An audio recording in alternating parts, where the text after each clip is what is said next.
Hey guys, Mike the Vapor here. Got a little review for you this evening. A couple of people have been trying to get me to review this specific Atty, so I thought I'd give it a whirl. I wanted to give it a good week and a half, 2 weeks worth of use because I don't want to just review something on a whim. Apologies about the mess in the background, but it's a look at my house. So today, what have we got? We have Kanger subtank, full size one, not the nano or the mini, which wish I'd kind of waited for, but never mind. So yeah, Kanger subtank, full size one. If I remember rightly, it's 26.5mm, I think. Could be wrong there, so don't quote me. But anyway, it's not a 22mm mod. It's bigger. I'm not going to run down through the whole stripping it down, building it, all that kind of stuff, unboxing, what have you, because everybody knows what comes with it. You can look at 1,000,001 videos on YouTube, and you can even see it on the sort of product page. So today we have the rebuildable deck mode so far on IPv2S with Unicorn Blood by Fusion Vapor. First things first, it's massive. This is big. This is a Vertex V2. Yes, it's a dripper. However, it's a 22mm mod. Atty. Let's pop it next to that. So you can see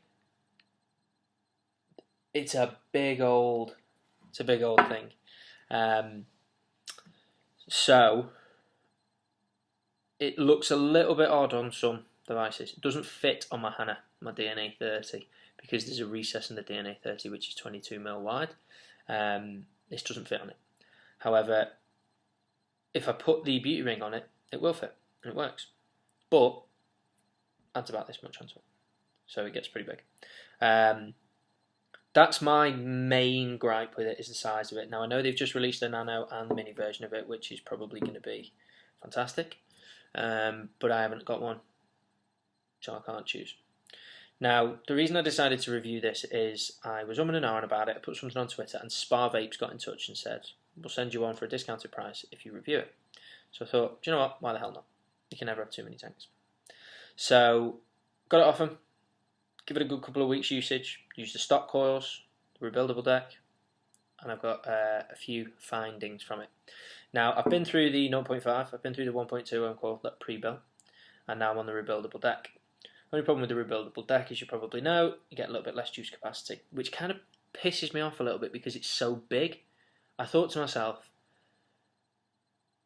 yeah, it is a big device, but it's going to last for ages. 6mm.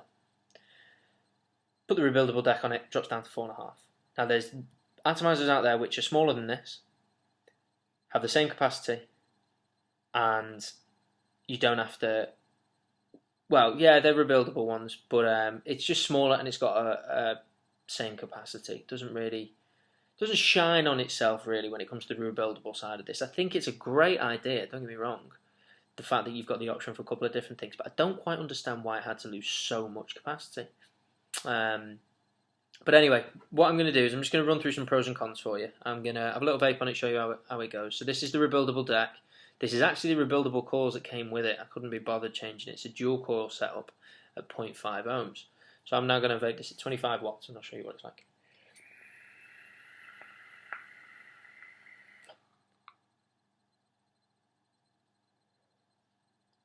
So it's not bad. It's got a nice amount of vapor.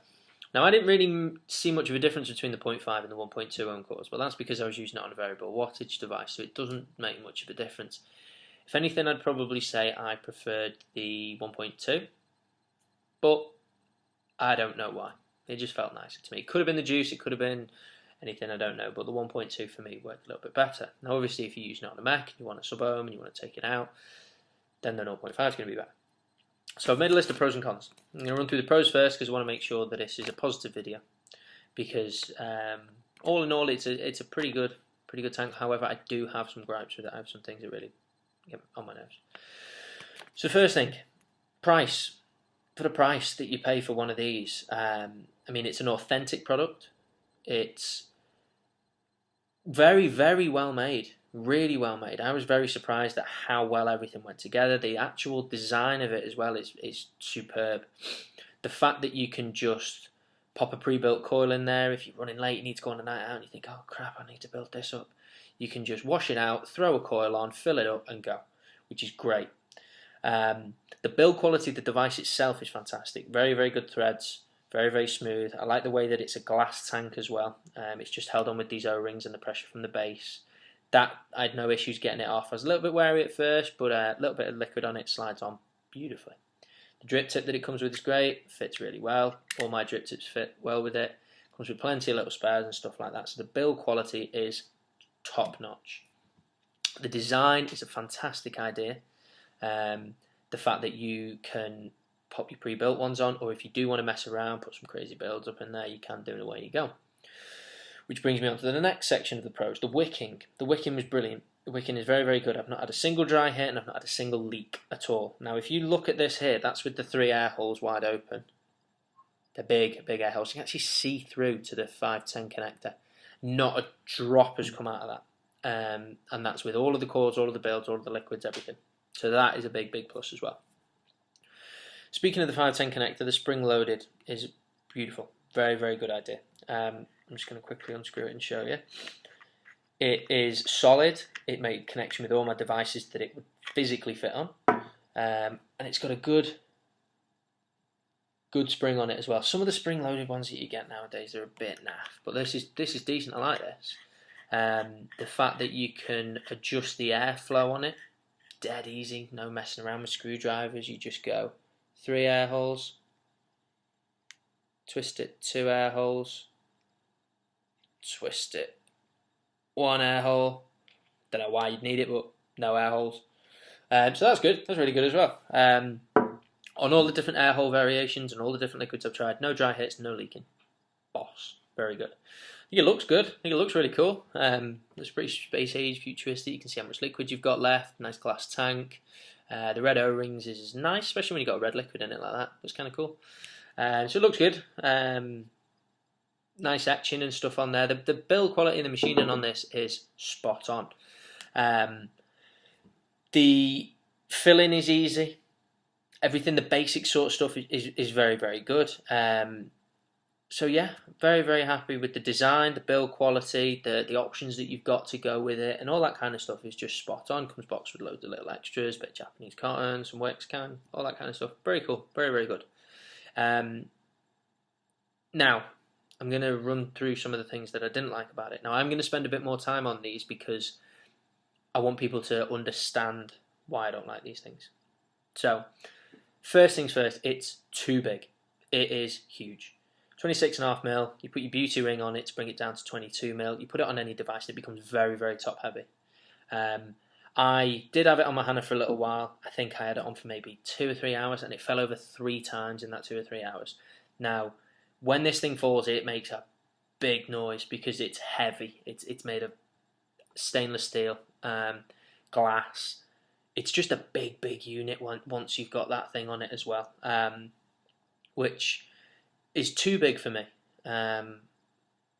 When you look at some of the stuff that's out there now, the people are bringing things smaller. The iStick 30 watt and stuff like that. If you put that on an iStick, it'd be stupid. But then again, I suppose they have now released the Nano and the mini version of it, which will, fingers crossed, get over that issue. Weight of it as well, it's a pretty heavy thing, and that's what I was saying about it tipping over. Like, if I just bring this down, even the tiniest little, there we go, it's gone. So I only have to take it to there, and the whole thing's tipped over. So it's heavy.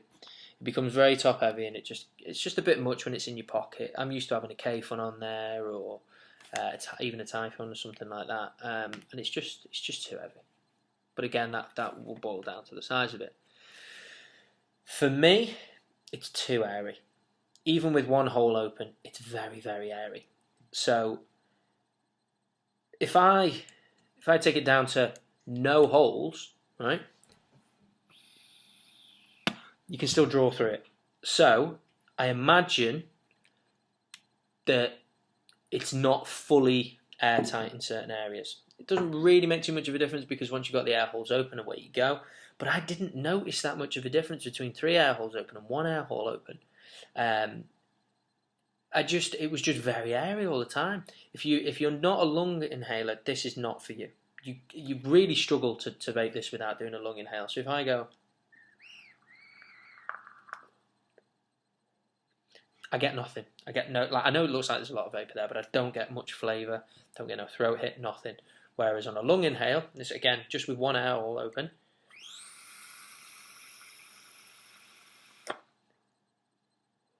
that's when I start to get stuff. So it's too airy for me. It's just the massive holes. I think they're like 3mm holes. So when you've got all three of them open, that's like 9mm plus whatever gaps there are somewhere. So it's too airy, too airy, too airy. With mine, I've not been able to shake a metally sort of taste as well. I've cleaned it, I've scrubbed it, I've done everything. I've soaked it overnight, took the O-rings off, made sure that they weren't going to swell, all this. It really took some care, but I constantly get a metally taste. It's not too bad. It's just a little bit like if you buy a clone from China and it comes with a bit of grease on it and it just tastes a bit bleh. Then that's what I just keep getting all the time. I've tried sweet juices, I've tried dessert juices, I've tried aniseed juices, I've tried menthol juices, and it just is the same. A very, very slight undertone of metal. It might go away with time, but we're knocking on about 2 weeks now that I've had it, and it hasn't gone away. It's been washed 5-6 times. I've got a toothbrush and everything on it, and it just won't go away. So that's not good for me. It's noisy is the next issue. So if I do this on one air hole now, you can hear the whistle. Well, I hope you can hear the whistle anyway. That's one air hole. Now if I knock it over to 3, listen to the noise. It's like I'm sucking through a straw. It's very, very loud. And as I say, it's too airy. It's like you can hear it whistling. It's as if there's a tiny little piece of metal in there or something, but I've looked at it, I've cleaned it, there's nothing in there. So it's whistling, loud, not a fan. They could have done with maybe, I don't even know what it is, like tapering it a little bit, and that might have taken away from the whistle, I'm not too sure. But it's not for me. The flavour is okay. It's not amazing, but it's not bad. It's okay. Now, I know these were designed for your first-time sub-owners that go into a brick-and-mortar shop and someone goes, oh yeah, try one of these, they're dead good, you can make big clouds. Which is all good, but at the end of the day, we're not... If you're a cloud chaser, you're going to use a dripper. We're not here to blow massive clouds. We just want to get a good vape, get a throat hit, get rid of that need for a cigarette, and away we go. So when I vape this in my office, I'm blowing a big cloud, which is not good because there's a smoke detector right above me, and I'm not getting the best flavour ever. Now, I know I've become more accustomed to the drippers lately because that's what I've been hammering on about, and that's what I've been loving. But my K-Fun gets much, much better flavour than this, and it's probably down to the airflow. There's too much of it, and it just mutes the flavour out a little bit. I've found that if you twist this down to one air hole, it'll lock into place. So, don't know again if you can hear it, but it locks into place. You can feel it. So what I've had to do a lot of the time is kind of close it off half, then it doesn't sit in place properly. So that is just over half an air hole open, and it's a bit better, but again, it's just too airy. You shouldn't have to do things by halves. You should be able to do it how it was intended to be done. So the flavour's not great. The vape isn't great. It's okay. If you're running late, you need to throw something on a mod to go to the pub or whatever, it's good. You just screw a head on, off you trot. Great. But it's not the best I've ever had. It's really not. The next issue, the pre-made coils that came with it, they burn out really quickly. I haven't been using any super duper killer juices or anything like that. This is probably the worst that I've got here because it's very sugary, but I don't know, just after a while I lost it. It was gone.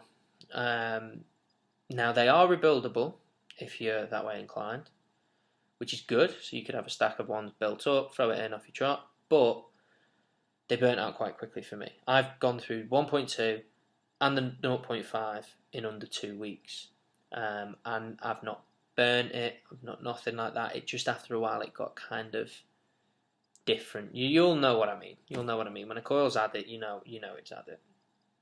But again, you could rebuild it. The price of the coils is expensive. From what I've seen compared to your other coils. Now I know you can get knockoff ones and stuff like that, but if you want to buy from a UK shop, they're not cheap. I think it's about £15 for 4 or 5 coils, which is not a lot, but when you think about the fact that I've gone through 2 in 2 weeks, and the price it costs to rebuild stuff, it's starting to get a bit expensive if you ask me. What's 10 metres of Canthars, like £2.50? Pennies. Bit of cotton wool, job done. And my final gripe with it is the amount of capacity you lose when you go to the rebuildable deck. It goes from 6mm to 4.5mm.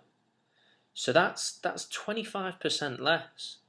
Yeah, that's right. Yeah, 25% less just for having the rebuildable deck on it. Now I understand it's going to have to be a little bit bigger so that it's not too fiddly and all this and that and the other, but I can't quite get why it's lost so much.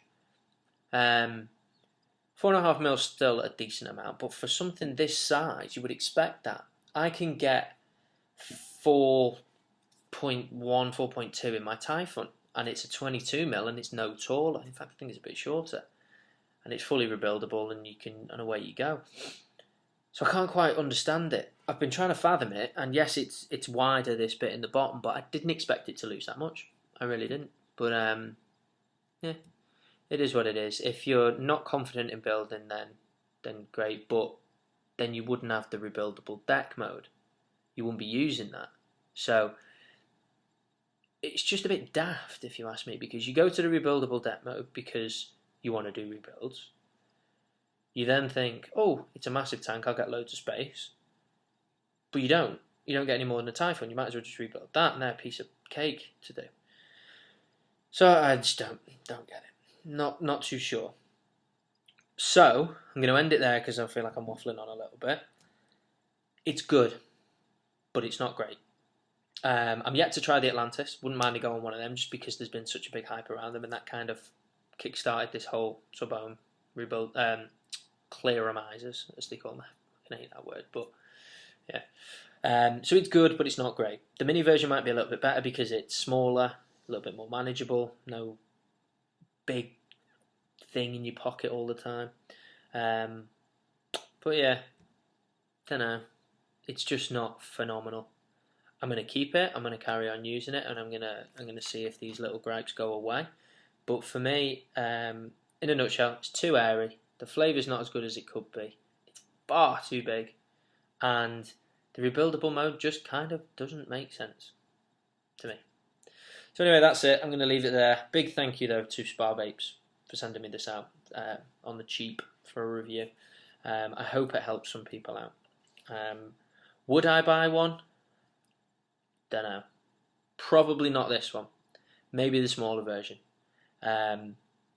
I did buy this, but I got it at a better rate, and I had no idea what to think. I'd seen a lot of people reviewing it, and they were blowing it. They were saying it was amazing. Now, don't know if they got a different one than I did, but there's much better stuff out there. So anyway, that's that. Leave you to it. Let me know what you think. If anybody's got one themselves, or if anybody wants to ask any questions, feel free to ask away. At Mike the Vapor on Twitter. I'm also going to tag Spar Vapes in it. Big thank you to you guys. Much appreciated. Very fast delivery. From what I can gather, top notch shop. They approached me. They offered me one. I said yes. Within about 3 days, I had it in my hand, which is great. So yeah, that'll do. Kanger subtank, full size one.